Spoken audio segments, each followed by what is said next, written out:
Ashada month? Yes, we have been hearing that this month is not favorable for certain activities. This has got more to do with the practicality rather than viewing it as superstitious. Each month in a Hindu calendar holds its own significance. Ashada is said to be inauspicious for, say, property registration, moving into a new house, starting a new venture, and it is a practice to keep a newly married husband away from the wife, not to perform thread ceremony, upanayinam, marriages, and such other shubhakaryas. Is there any specific reason why these activities are prohibited during Ashada month? Well, the reasons could be since this is the rainy season, any function where guests are invited in large numbers like marriage, thread ceremony, or graha pravesha are avoided. Earlier times, many functions were conducted in open spaces, and gathering of men and women in large number is more of an inconvenience as rains could play spoil sport.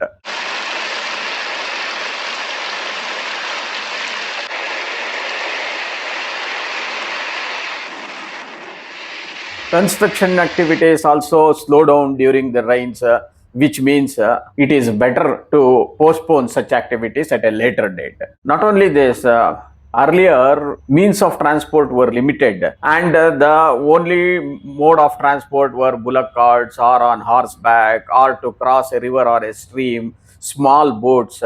And even to travel such a small distance during rainy season would be a challenge due to the heavy rains and possibly overflowing rivers, which we had plenty back then. There is another tradition to keep newlywed couples away from each other. Probably there could be two reasons for this.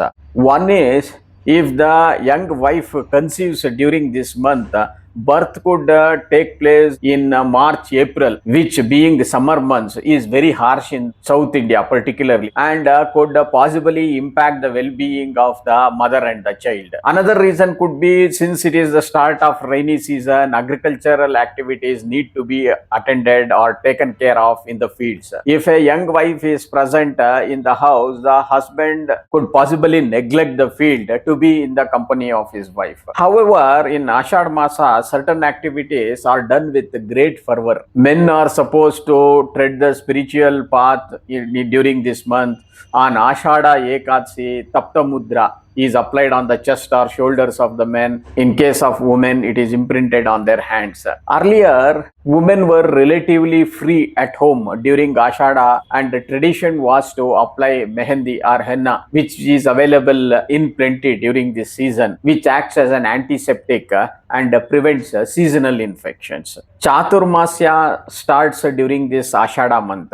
Maybe we can also think that the heads of mutts keep traveling throughout the country to give religious discourses, and this period is a rest because, as the saying goes, Samastha Loko Sukhino Bhavantu, meaning let all living beings be at peace and prosperity. So earlier, when people used to walk from one place to another, involuntarily they would be stepping on the insects and worms which would come out and which would multiply more during this season. It is with this reason also that heads of various mutts and their disciples will stay at one place, while Ashada is a transition month from summer to rainy season. It is traditionally a month for contemplation, regeneration, and abstinence from various fun and frolic, essentially to control and direct our thought towards the Supreme Godhead. Thank you.